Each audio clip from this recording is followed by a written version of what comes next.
Hello guys. तो हम अब निकल चुके हैं जामा मस्जिद के लिए। वहां पे लगती है चोर बाजार। कहने को तो वो चोर बाजार है, लेकिन वहां पे नाइकी और एडिडास से तगड़े सामान मिलते हैं। तो सुबह सुबह के बज रहे हैं अभी 6। तो हमने सोचा क्यों ना 8 बजे मैच स्टार्ट होगा, उससे पहले हम एक बार चोर बाजार को एक्सप्लोर करके आ जाएं और आप लोगों के लिए कुछ नई नई चीजें देख के आए और आप लोगों को दिखाएं। तो अब हम जा रहे हैं चोर बाजार। वहां पहुंच के हम आपको दिखाते हैं कि दिल्ली की चोर बाजार कैसी है और कैसी होती है। बहुत से लोगों को लगता है वहां चोरी का सामान मिलता है, लेकिन अगर अभी कभी आपको मौका मिले आप आके देखो, आपको लगेगा भाई इससे बढ़िया तो हम नाइकी एडिडास के शोरूम में घुस जाएं।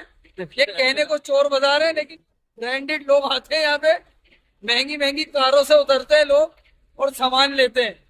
तो चलिए अब मैं आपको डायरेक्ट मिलूंगा चोर बाजार में। तो जैसे ही हमने एंट्री की चोर बाज़ार के अंदर, हमने देखा अब चोर बाज़ार नहीं रहा। अब वो जूतों की बहुत बड़ी मार्केट बन चुकी है, जहां अलग अलग किस्म के जूते, अलग अलग किस्म की चप्पलें, नए नए डिज़ाइन के जूते और नए नए डिज़ाइन की चप्पलें बिक रही हैं। जो हमारे बचपन का चोर बाज़ार था वो ख़त्म हो चुका है। अब यहाँ पर ज़्यादा डिमांड जूतों की हो चुकी है। वहाँ पर मैंने एक जूता देखा जो लुइस विटॉन का था। मतलब इतने महंगे महंगे जूते वहाँ पे बिक रहे हैं और नाम है चोर बाज़ार। ये देख लो आप। और फिर हम थोड़ी आगे बढ़े तो हमने देखा कि कबूतरों की मार्केट लगी हुई थी। कबूतरों को, इन बेज़बान परिंदों को जब मैंने पिंजरे में कैद देखा तो मेरा दिल रो पड़ा और दिल से एक ही आवाज़ आई कि भाइयों, इसको बंद करके क्यों रखते हो, इनको आज़ाद छोड़ दो। ये भी अपनी ज़िंदगी जीना चाहते हैं, उड़ना चाहते हैं। इनके परों को कैद मत करो। ये अपने परों को फैलाना चाहते हैं।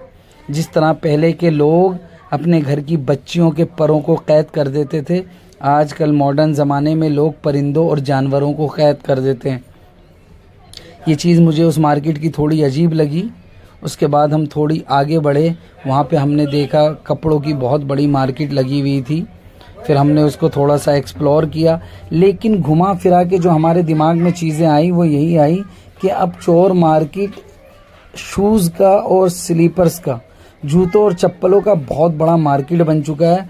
वहाँ पे दूसरी चीज़ें ना की बराबर देखने को मिलती हैं जितने जूते और चप्पल दिखते हैं। और अक्सर लोगों को मैंने देखा कि वो जूते और चप्पल ही ले रहे थे। बहुत सी चीज़ें ऐसी थी जिन्हें हम देखें तो हमारा दिल ऐसा करे कि यार इसको लेके चले जाएं, लेकिन वो दुकानदार खाली बैठे हुए थे। उन्हें कोई पूछ नहीं रहा था। उनकी दुकानों पे मक्खी भी नहीं भिनक रही थी। इतना बुरा हाल था।